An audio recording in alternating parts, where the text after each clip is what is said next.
자, 오늘 굿 프라이데이라는 제목으로 말씀을 증거하도록 하겠습니다. 자, 왜 1년에 52번의 금요일이 있는데 오늘 성금요일을 좋은 금요일이라고 하는지를 오늘 말씀을 통해서 우리가 살펴보고 또 은혜를 받았으면 좋겠어요. 제가 이 말씀을 묵상하면서 여러분이 이제 위치로 오늘 말씀을 세 가지로 딱 기억을 하셨으면 좋겠습니다. 자, 십자가가 딱 있고요. 십자가 위, 그리고 십자가 아래, 그리고 십자가 옆. 성경에는 곁이라고 나오는데 옆. 이렇게 해가지고 일단 위치로 생각을 하면 되겠습니다. 오늘 세 가지 그것을 말씀을 드리려고 해요. 그래서 왜 좋은 성금요일인가, 좋은 금요일인가 라고 하는 것을 말씀을 드리려고 합니다. 그래서 요약해서 말씀드리면 십자가 위에는 죄패가 있습니다. 그리고 십자가 아래에는 예수님의 옷을 벗긴 군인들이 있습니다. 그리고 십자가 곁에는 예수님을 끝까지 따라온 여인들과 제자가 있습니다. 오늘 그것을 가지고 우리가 은혜를 받고 말씀을 묵상하려고 해요. 자, 첫 번째 십자가 위입니다. 십자가 위에. 물론 십자가 위에 예수님이 달려 계세요. 그러나 그 예수님이 달리신 위에, 바로 머리 위에, 거기에 오늘 본문에는 죄패가 있다라고 이야기를 합니다. 그 패에는 십자가에 달린 죄수가 도대체 무슨 일 때문에 죽었는지 그 죄목을 기록을 하는 겁니다. 거기에 팻말을 자세히 보니까 19절에 보니까 뭐라고 적혀 있냐면 나사렛 예수 유대인의 왕, 이렇게 되어 있어요. 나사렛 예수 유대인의 왕. 자, 나사렛은 이 죄수의 출신 지역을 얘기를 하는 겁니다. 그리고 거기에는 빌라도가 약간 좀 경멸하는 조로 그 이름이 들어가 있어요. 그 나사렛이라는 그 말 자체가 별 볼 일 없는 지역, 이런 의미를 가지고 있습니다. 그래서 나사렛 예수 이렇게 얘기하는 것은 약간의 경멸하는 어투가 들어가고 있는 거예요. 빌라도가 유대인을 조롱하고 경멸하기 위해서 그렇게 기록을 한 것입니다. 그렇게 내가 살리려고 했는데 너희가 못 박으라고 소리를 질러서 이렇게 못을 박았는데, 그래, 이렇게 형편없이 처참하게 죽어가는 것이 너희 왕이다, 너희를 대표하는 왕이다, 이런 의도가 들어가 있는 것입니다. 유대인들은 이 예수를 자기 왕이라고 인정하기 싫기 때문에 그 문구를 고쳐줄 것을 수정했어요. 그냥 유대인의 왕 하면 그냥 사실처럼 딱 못 박아지잖아요. 근데 그렇게 말고 자칭 자기가 그렇게 했다라고 바꿔달라고 하지만 빌라도가 허락하지 주지 않습니다. 자, 그런데 그 죄패에 나사렛 예수 유대인의 왕이라고 써져 있는 그 문구가 오늘 요한복음에만 3개국어로 써져 있다고 밝히는데, 히브리어는 유대인들의 자기들의 말이죠. 자, 그 다음에 헬라어는 그리스어입니다. 그리스어. 그리고 마지막 로마말, 라틴어로 기록이 되어 있어요. 이 3개국어로 기록되어 있다는 말은 그 당시에 전 세계에서 이 세 개의 국어 알면 사실은 다 통용이 되는 겁니다. 그러니까 사실은 못 읽는 사람이 없도록 다 그것을 그렇게 썼다라는 거예요. 자, 20절 말씀을 보십시오. 예수께서 못 박히신 곳이 성에서 가까운 고로 많은 유대인이 이 패를 읽는데 히브리와 로마와 헬라말로 기록되었더라. 지금이 무슨 절기입니까? 유월절이에요. 유월절. 그러니까 얼마나 많은 사람들이 그 유월절을 지키려고 예루살렘을 방문했겠습니까? 그리고 이제 6시에 사형언도가 나가지고 예수님이 십자가에 못 박히시는 시간이 9시거든요. 오전 9시 우리로. 그리고 이제 운명하신, 돌아가시는 시간이 오후 3시입니다. 6시간 동안 십자가에 못 박혀 있는데, 자, 9시에 그 평장에서 사형 집행 이루어지려면 이제 그 채찍질을 하고 그 다음에 십자가를 들고 예루살렘 거리 저곳으로 끌고 다니다가 그 다음에 이제 성 밖으로 나가서 골고다, 이제 라틴어로 하면은 갈보리, 거기서 이제 예수님을 처형을 하게 되는데, 굉장히 많은 사람들이 왔을 것 아닙니까? 명절에 왔단 말입니다. 그 장면을 다 보는 거예요. 이슈가 되는 것이죠. 그래서 많은 사람들이 그 현장에 가서 그 처형 현장을 봤고, 그리고 그 패도 봤다라는 것입니다. 유대인들은 자신들의 골칫거리를 제거해 버렸다고 좋아했겠지만 하나님은 오히려 이 3개국어를 통해 가지고 온 세계에 예수님을 선포해 버린 거예요. 유대인의 왕이라고 선포하는 것입니다. 그리고 30절 말씀해 보면 예수님은 다 이루었다, 죽기 전에 다 이루었다, 이렇게 말씀을 하셨어요. 자, 이 말이 이제 다 이뤘다고 하는 말이 헬라어로 얘기를 하면은 이제 테텔레스타이라는 건데, 이거는 그 당시에 상업적인 용도로 이제 물건을 사고 팔 때 영수증에 테텔레스타이 이렇게 기록이 되어 있습니다. 영수증에 지불 완료 이렇게 쓰여져 있는 거예요. 예수님 지금 이 말을 하고 계시는 겁니다. 자, 그러면 여러분, 예수님이 지금 십자가에 이렇게 못이 박혔는데 예수님이 지불을 완료했다, 내가 다 이루었다, 무슨 뜻일까요? 그 값을, 무슨 값을 지불했다는 것이고, 그 값을 도대체 누구에게 지불을 했다라는 것입니까? 자, 먼저 예수님이 지불하신 값은 바로 우리의 죄값입니다. 죄값. 로마서 6장 23절에 보면 죄의 싹슨, 죄의 값은 사망이요라고 이야기를 하죠. 우리가 죄를 지었는데 예수님이 대신해서 그 죄의 값을, 즉 사망이라는 죄의 값을 예수님이 대신 갚으셨다고 하는 거예요. 여러분, 인간은 모두 죄인이기 때문에 다 죽습니다. 죄를 지은 사람은 다 죽는데 우리는 다 죄인이기 때문에 다 죽어요. 죽음이라고 얘기할 때 성경에서는 두 가지를 이야기를 합니다. 첫 번째는 육체적인 죽음이에요. 그래서 성경은 이것을 요한계시록에 보면 첫째 사망이라고 이야기를 합니다. 우리 중에 첫째 사망을 면할 수 있는, 피할 수 있는 사람은 아무도 없어요. 다 죽습니다. 그러나 진짜 문제가 되는 건 뭐냐면 둘째 사망입니다. 둘째 사망은 뭔가, 죽음 이후에 사람들은 죽으면 끝나는 거지, 죽음 이후에 뭐가 있어, 죽으면 끝이야 라고 생각을 하지만 그렇지 않아요. 마치 뱃속에 있는 태아가 거기가 자기 세상의 전부인 줄 알고 10달 동안 살아가지만, 그러나 아이에게는 죽음이죠. 죽음을 통해서 세상에 나오면 끝나는 게 아니라 이 10달보다는 훨씬 더 긴 세상이, 더 넓은 세상이 존재하는 것처럼, 우리가 이 세상에서 100년도 안 되는 짧은 생을 살다가 끝나면 여기가 끝이지 무슨 다른 세상이 있겠어라고 하지만, 죽음이라는 과정을 통과하면 거기에는 영적인 세계가 펼쳐진다라는 것입니다. 자, 문제는 바로 이것입니다. 그때 우리는 하나님의 심판대 앞에 서게 됩니다. 그때 죄값을 치른 사람은 천국으로 가게 되고, 죄값을 치르지 못한 사람은 지옥으로 가는 거예요. 자, 그런데 예수님을 믿는 사람들은 주님이 우리를 위해서 죄값을 다 치러주셨기 때문에 우리는 둘째 사망의 해를 받지 않는다. 요한계시록에서 그렇게 이야기를 합니다. 우리는 둘째 사망의 해를 받지 않아요. 자, 그러면 이 죄값을 누구에게 치르는 것일까요? 얼핏 생각하면 죄와 사망의 권세를 잡고 있는 게 마귀니까 예수님이 죄값을 치른 것은 마귀에게 치른 것 아닌가라고 생각을 할 수 있는데 그게 아닙니다. 여러분, 우리가 죄를 지을 때 우리는 누구에게 죄를 짓는 것입니까? 누구예요? 하나님께 죄를 짓죠. 하나님께 죄를 짓기 때문에 하나님께 빚을 짓는 겁니다. 하나님께 우리는 죽음이라고 하는 빚을 지게 되는 거예요. 그러므로 예수님이 내가 다 이루었고 내가 지불을 완료했다라고 하는 것은 하나님이 우리에게 죄의 대가로 죽음을 요구하시고 심판을 요구하시는 부분에 대해서 예수님이 하나님께 내가 죄값을 다 지불했다, 나는 지불할 걸 다 지불했다라고 지금 이렇게 말씀하는 것입니다.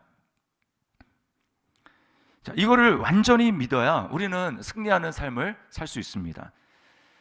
가끔 보면 이제 공과금이나 아니면 관리비 이런 거를 분명히 지불을 했는데도 그게 이제 행정상의 오류가 나가지고 내라, 이렇게 다시 내라, 이렇게 하는 경우가 있습니다. 여러분, 그럴 때 어떻게 해야 됩니까? 싸울 필요가 없습니다. 뭐만 내면 됩니까? 영수증만 내면 돼요. 영수증. 자, 보십시오, 내가 이거 다 이미 냈습니다 라고 하는 것을 증명하면 되는 것 아닙니까? 영적으로도 마찬가지예요. 마귀가 우리에게 너는 죄인이지, 나는 네가 한 일을 알고 있어, 너는 모르지만 너 뒤에는 죄패가 붙어있다, 그러므로 너는 죽음을 피할 수 없어, 네가 가야 될 곳은 정해져 있어 라고 이야기를 할 수 있어요. 여러분, 이렇게 말할 때 우리가 어떻게 해야 됩니까? 어떻게 해야 돼요? 예수님이 십자가에 못 박히신 것, 그리고 그 예수님 위에 써져 있는 그 죄패, 그리고 주님이 다 이루었다, 내가 지불을 완료했다 라고 하는 그 주님을 믿는 그 믿음, 그것을 가지고 자, 맞다, 나는 죄를 지었지만 그러나 주님께서 나를 위해 모든 죄값을 이미 다 지불하셨다, 주님이 다 이루셨다고 말씀하셨다, 나는 그걸 믿는다, 그러면서 주님 앞에 지불을 완료, 사탄에게 우리는 그렇게 선포할 수 있어야 됩니다. 그래야 승리하는 삶을 살 수 있어요. 여러분, 믿습니까? 네, 우리는 지불 완료, 주님이 십자가에 나를 위해서 대신 지불을 하셨으므로 내가 이제 더 이상 또 지불을 할 필요가 없다, 주님이 나를 위해서 영원히 지불하셨다, 이거를 우리는 영수증을 딱 믿음으로 내밀어야 하는 것입니다. 자, 그러면 또 하나 생각할 게 있어요. 오늘 주님이 십자가에 못 박히신 날인데 왜 하필이면 십자가여야 될까요? 유대인이 신성모독을 할 때 사실은 레위기 말씀에 보면은 돌로 쳐서 죽이게 돼 있거든요. 그러면 예수님이 신성모독을 했다면 돌로 쳐서 죽어야 되는데 하필이면 왜 꼭 십자가여야만 할까? 다른 방법으로 이제 다른 죽이는 방법이 여러 가지 있잖아요. 그렇게 할 수 있는데 왜 십자가여야만 하는가? 자, 그것은 구약에 이미 예언되었기 때문입니다. 자, 출애굽기 말씀을 이제 민수기 말씀을 보면 이스라엘 백성들이 이제 광야를 이제 맴돌게 되는데 그때 계속 이제 그들이 불평하지 않습니까? 그게 불평을 하니까 하나님이 한 번은 불뱀을 보내시는 거예요. 불뱀을 보내서 사람들을 다 물게 하십니다. 그러니까 그거는 그냥 광야에서 무슨 해독제가 있겠습니까? 치사율 100%다 죽는 거예요. 그때 이제 잘못했다고 이것에 벗어날 수 있는 방법을 우리에게 달라고 기도를 하자 모세가 하나님한테 받은 방법이 뭡니까? 뱀의 형상을 다른 놋뱀을 너의 지팡이에 달아가지고 그거를 높이 들어라. 그것을 쳐다보는 자는 다 살리라. 이렇게 말씀을 하셨어요. 그것은 바로 예수님을 상징하는 것입니다. 예수님이 그래서 요한복음에 보면 그 과거의 그 사건을 자신에게 대입하면서 모세가 광야에서 뱀을 든 것처럼 인자도 들려야 하리라. 들려야 되니까 다른 방법으로 죽으면 되는 게 아니라 십자가에 죽어야 되는 거예요. 그리고 그 죄를 지은 것이 예수님의 죄가 아니라 인간들의 죄로 말미암아 하나님의 저주를 받아 죽게 되는 것을 저주받아서 죽게 된다는 것을 말씀하기 위해서 신명기 21장 23절 하반절에 이렇게 말씀을 합니다. 나무에 달린 자는 하나님께 저주를 받았음이니라. 저주받았다는 것을 증명하기 위해서 구약 성경에 기록한 대로 예수님이 나무에 달려서 죽어야 하는 것입니다. 그래서 다른 방법이 아니라 하필이면 예수님이 십자가형을 집행하는 로마 시대가 로마가 다스리고 있는 그때에 하나님은 예수님을 보내셔서 다른 데도 아니고 십자가에 들려서 십자가에 저주받아 죽게 하신 거예요. 여러분, 우리는 코로나 바이러스를 무서워할 게 아닙니다. 그거보다 훨씬 더 강력한 바이러스, 치사율이 높은 바이러스가 나온다고 해도 여러분, 우리는 그것을 두려워할 게 아닙니다. 우리가 정말 두려워할 것은 우리의 육체가 아니라 영혼을 지옥에 멸할 수 있는 죄의 바이러스, 이 죄의 문제를 해결하지 않으면 우리 가운데 있는 모든 사람들이 둘째 사망의 해를 받게 되는 거예요. 100년 후에 영원한 죽음이 기다리고 있다는 것입니다. 그러므로 여러분, 그것을 알지도 못하고 믿지도 않고 그냥 자신은 아무런 빚이 없는 줄 알고, 영원의 빚이 없는 줄 알고 살아가는 사람들, 여러분, 그들에게 우리는 정말 복음을 전해야 되는 거예요. 자, 두 번째는 십자가 아래입니다. 십자가 아래. 자, 23, 24절을 보니까 예수님과 좌우편 강도들에게 십자가형을 집행한 로마 군인들이 나오죠. 보통은 4명이 한 조가 되어서 십자가형을 집행했다고 합니다. 자, 이들은 거기에 누가 달렸는지 이거 전혀 관심이 없어요. 자기에게 어떤 금전적인 이익이 돌아올까 하는 것에만 관심이 있습니다. 그래서 십자가형을 집행한 사람들에게 돌아가는 이득이 뭐냐? 죄수의 옷을 벗겨서 십자가에 매다는데 그 옷을 갖는 겁니다. 옷을 갖는 거예요. 요즘에 옷값은 별로 되지 않지만 그 당시에는 다 전부 다 수공예로 옷을 직접 만들다 보니까 이 겉옷이 특히 비쌌습니다. 그러니까 죄수들이 그 옷을 취하는 거예요. 아마 예수님이 입었던 옷, 예수님이 입으셨던 그 옷, 그것을 이제 바느질 되어 있는 곳을 따라가지고 아마 이렇게 나눴는지, 그래서 네 부분으로 나누어서 한 사람씩 가졌습니다. 근데 이제 문제가 뭐냐? 속옷이에요.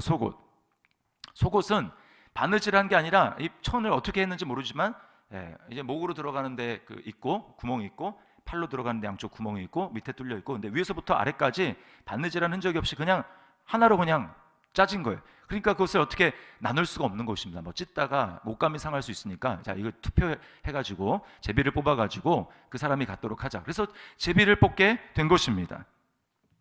자, 그런데 여러분, 우리는 로마 군인들과 다르게 우리는 로마 군인들이 그렇게 함으로 십자가 위에는 옷 벗겨진 예수님이 있다는 것을 주목해서 보아야 합니다. 여러분, 지금 십자가 위에 달리신 예수님이 어떤 모습으로 달려있는지 상상을 해보세요. 머리에는 가시로 만든 왕관이 쓰여져 있습니다. 이 가시는 그냥 보통 가시가 아니라 한 10cm가 넘는 뾰족하고 굉장히 딱딱한 그런 가시로 엮어진 그 관이에요.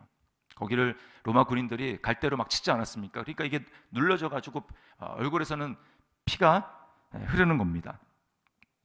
그리고 또 채찍에 상한 몸을 보십시오.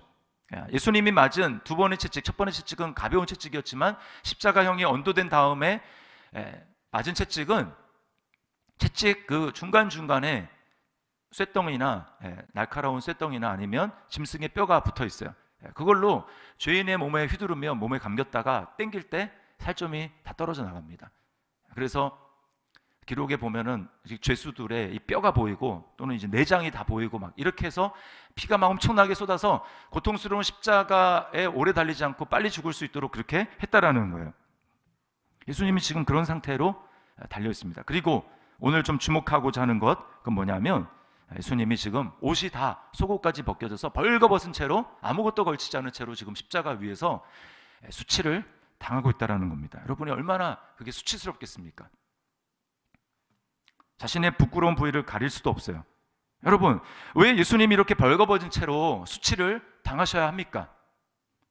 그것은 우리의 부끄러움과 수치를 주님이 대신 담당하기 위해서요. 창세기 3장으로 제가 창세기 여러 번 말씀을 드리지만 다시 가보십시오. 아담과 하와가 벌거벗고 있어도 그들은 전혀 부끄럽지 않았어요. 그러나 그들이 하나님께 범죄하고 하나님께 반역을 하니까 죄가 그들 속에 들어오니까 그들이 수치심을 느끼기 시작했습니다. 부끄러운 거예요. 그래서 여러분, 아담이 타락한 이후에 인류의 모든 역사는 그 관점에서 봤을 때 어떻게 하면 내가 부끄러운 이 수치를 가릴 것인가 라고 하는 역사입니다. 사람들이 언제 부끄러움을 느낄까요? 다른 사람들과 비교해서 내가 좀 못났다라고 생각할 때 여러분 수치를 느낍니다. 그래서 사춘기에 들어가면서 아이들이 자신의 신체에 관심을 갖기 시작하면서부터 아이들이 수치심이 본격적으로 시작이 되는 거예요. 뭐 키가 작냐 크냐, 눈이 크냐 작냐, 쌍꺼풀이 있냐 없냐, 숏다리냐 롱다리냐, 뚱뚱한가 날씬한가, 그리고 좀 더 크면서는 남들보다 평균 이상의 대학을 들어갔는가, 학력이 어떤가, 어떤 직업을, 어떤 직장에 다니는가, 돈은 얼마나 가졌는가. 그래서 남들보다 자기가 생각했을 때 좀 낫다 생각하면 그걸 가지고 자랑하고, 남들보다 좀 미치지 못한다고 생각하면 그것을 부끄러워하고 수치스러워하는 것입니다. 그러니까 어때요? 사람들이 어떻게든 뭔가 좀 나아 보이려고 심지어는 거짓말을 해서라도 부풀리고 그렇게 하는 거예요. 학력 위조, 왜 그렇게 합니까? 부끄러우니까 그거를 좀 떳떳하게 수정해 보려고 하는 것이죠. 자녀들을 가지고 그렇게 하기도 하면 자랑 삼아서 우리 딸이 아닌데 좀 부풀려 가지고 미국의 어느 대학, 아이비 리그 대학 누가 점검을 해봅니까? 그럼 다닌다고 한다든지 우리 아버지가 어디 은행장이시다. 끝도 없어요. 여러분, 그렇게 한다고 해서 수치심이 가려질까요? 아닙니다. 아담과 하와가 벌거벗은 다음에 이 수치를 가려보려고 했지만, 나뭇잎으로 가려보려고 했지만 안 가려지는 거예요. 그래서 햇볕이 쨍쨍 내려치면 다 말라버리니까 다시 수치가 드러나는 겁니다. 뭘 보여주는 겁니까? 우리 인간이 어떤 노력으로 해도 우리 속에 있는 근원적인 이 하나님께 범죄함으로 말미암은 이 수치심이 사라지지 않는다라는 거예요. 그 죄를 짓고 부끄러워서 어쩔 줄 몰라 하는 아담과 하와를 위해서 여러분, 하나님은 어떻게 하십니까? 창세기 3장에 보면 끝부분에 가죽옷을 지어 입으셨다고 얘기합니다. 가죽옷을. 여러분, 갑자기 가죽옷이 어디 납니까? 갑자기 가죽옷이 어디 있어요? 하나님이 아담과 하와 때문에 어쩔 수 없이 양을 희생시킨 겁니다.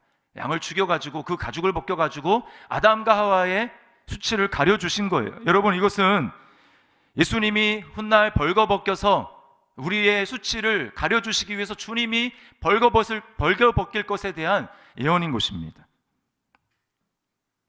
우리는 예수님이 주신 의를 힘입어 우리의 부끄러움을 가릴 수 있고, 그제서야 하나님 앞에, 사람들 앞에서가 아니라 하나님 앞에 당당하게 설 수 있는 거예요.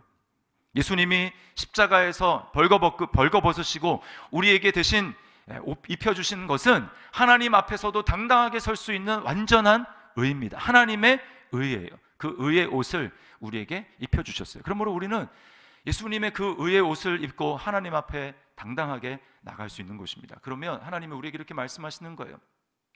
내가 너를 사랑한다. 내가 너를 기뻐한다. 이렇게 말씀하는 것입니다.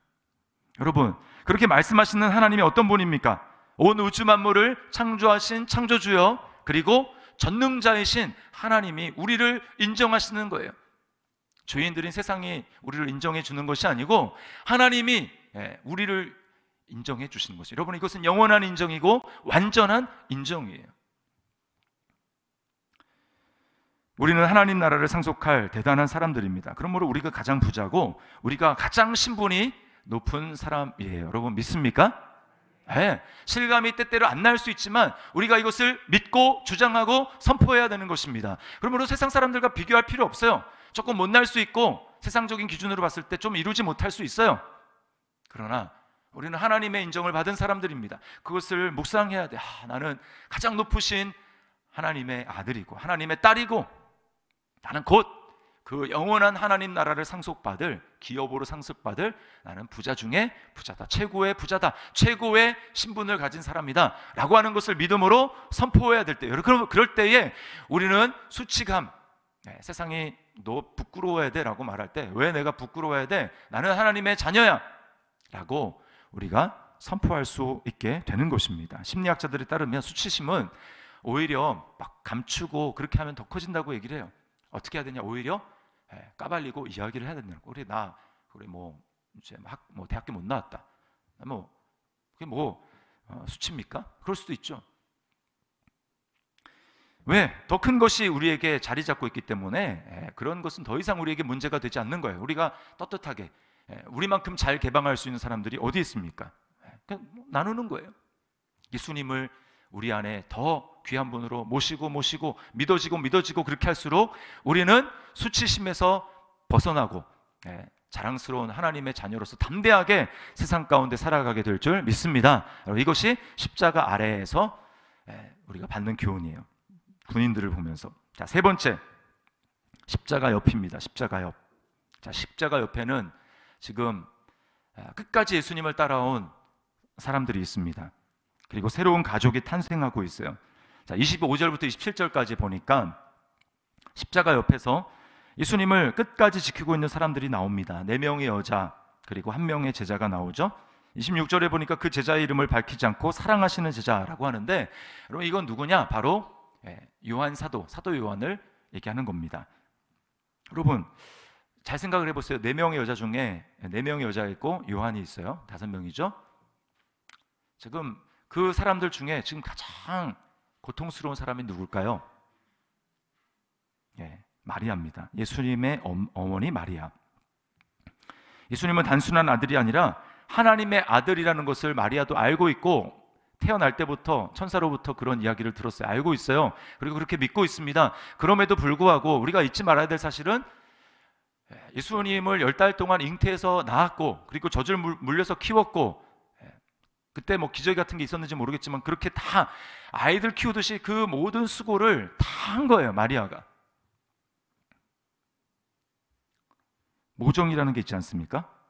그런 아들이 지금 하나님이긴 하지만 한편으로는 인간인 그 아들이 십자가 위에서 가장 비참한 모습으로 여러분 지켜가는 걸 지금 보고 있어요. 혼절을 해도 몇 번이나 혼절을 해야 되지 않겠습니까? 그래서 마리아의 마음은 아마 칼로 수백 번, 수천 번 막 난도질하는 것처럼 너무나 가슴이 아팠을 거예요. 그것을 두고 미리 예언한 선지자가 있지 않습니까?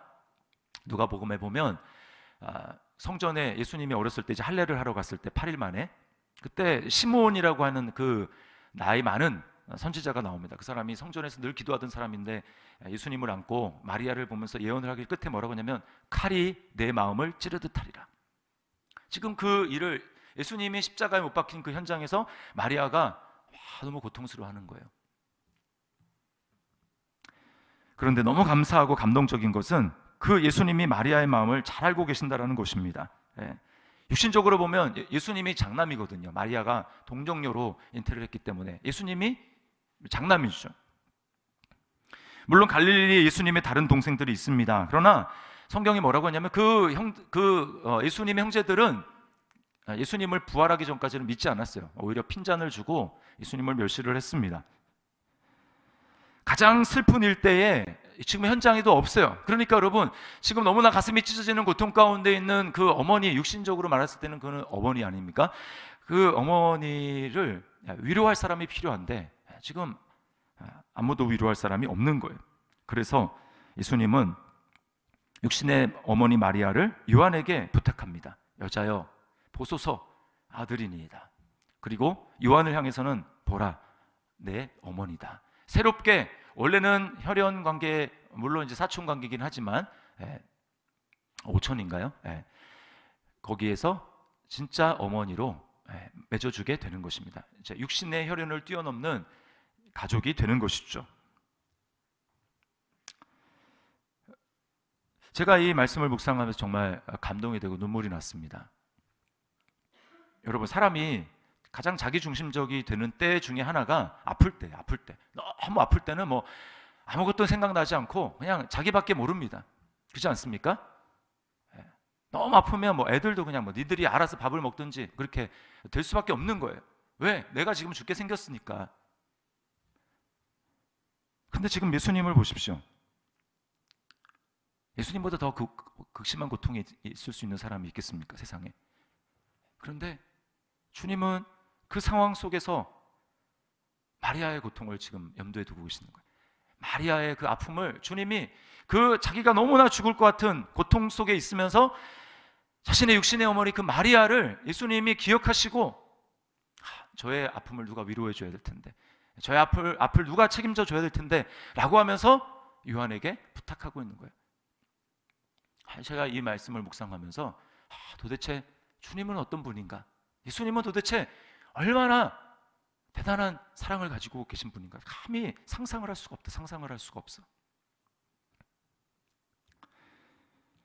아프고 병들 때 자기 옆에 도와줄 사람이 없는 것만큼 처량하고 서러운 것이 없어요. 그런데 자기는 지금 숨도 제대로 쉴 수 없는 그런 상황에서 마리아를 위로해 줄 사람을 연결시켜주고 그의 앞길을 책임지고 있는 그 예수님의 모습을 보면서, 여러분, 예수님이 이런 분이라면 그렇게 극심한 고통 가운데, 그렇게 최악의 상황 가운데 자기를 돌보는 것이 아니라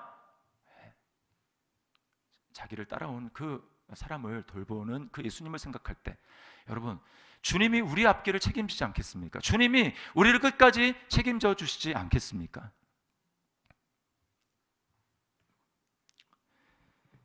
또 하나 우리가 십자가 옆에서 묵상해야 될 것은 끝까지 그 십자가 옆에 예수님을 따라온 이 사람들은 도대체 어떻게 그렇게 할 수 있었을까라고 하는 거예요. 그것은 바로 사랑입니다. 사랑. 이 4명의 여인들은 예수님을 정말 사랑하는 사람이에요. 또 요한은 어떻습니까? 오늘 자기 이름을 밝히지 않고 요한복음에 곳곳에 뭐라고 하냐면 사랑하시는 제자, 이렇게 이야기를 했어요. 여러분, 12명의 제자를 잘 생각을 해보세요. 12명, 가룟 유다는 이제 1명 예수님을 배신해서 11명 남았습니다. 그 11명 중에서 가룟 유다가 예수님을 겟세마네 동산에서 잡아갈 때 그때 나머지 9명은 다 도망갔어요. 그리고 이제 남은 사람은 2명입니다. 베드로와 요한.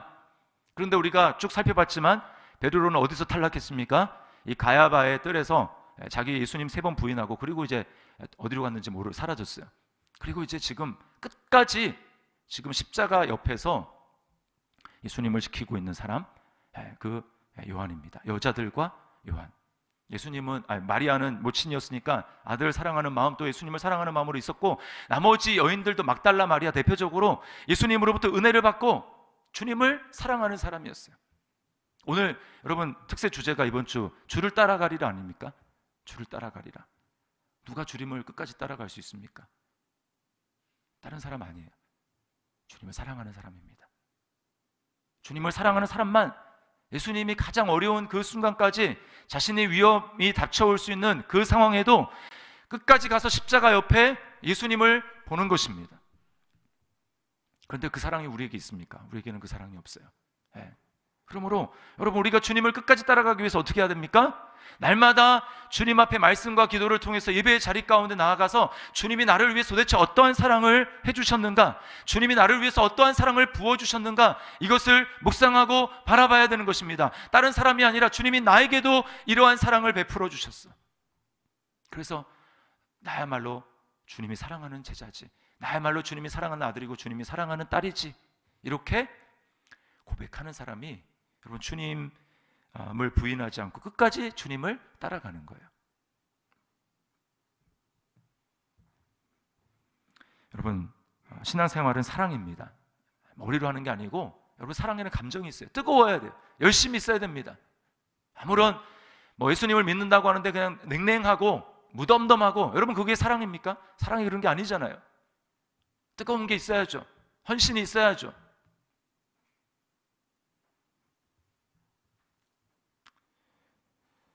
구약에 예수님을, 하나님을 사랑했던 대표적인 인물이 다윗 아닙니까? 다윗 하나님이 사랑하셨어요. 내 마음에 합한 사람이다. 다윗이 뭐라고 합니까? 그렇게 고백한 사람이 구약에 없어요. 나의 힘이 되신 여호와의 내가 주를 사랑하나이다. 구약의 하나님 무섭다고 하는데 다윗은 그렇게 하나님을 사랑한다고 고백을 했어요. 신약도 마찬가지입니다. 신약은 더하죠.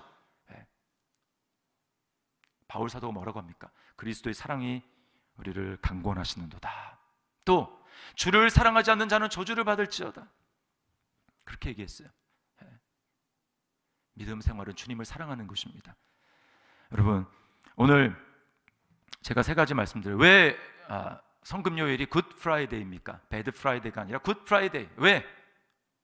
십자가 위에 달리신 주님이 만왕의 왕으로 열방 가운데 선포되시고, 그리고 나의 죄패를, 그래서 사단이 우리를 공격하게 될 때 예수님이 우리를 위해서 다 이루었다라고 말씀해 주셔서 우리가 그 사단에 대해서, 하나님께 대해서 당당하게 주님이 나를 위해서 모든 값을 지불하셨습니다 라고 말씀할 수 있게 해주셨기 때문에 우리는 성금요일을 좋은 금요일이다라고 말하는 거예요. 여러분, 왜 굿 프라이데이입니까? 십자가 아래에 예수님의 옷 벗긴 그 군인들, 우리가 그런 사람들이었는데 우리의 인생을 나 자신의 방법으로 수치를 해결해 보려고 이 세상적인 어떤 방법을 써도 수치가 해결되지 않지만 예수님이 나의 수치를 대신 지시고 벌거벗긴 바 돼서 십자가에 담당하셨기 때문에, 그리고 우리에게 영원한 의의 옷을 입혀주셨기 때문에 우리가 더 이상 세상의 방법으로 우리의 수치를 가릴 필요가 없어졌어요. 그래서 굿 프라이데이입니다. 마지막으로 왜 굿 프라이데이입니까?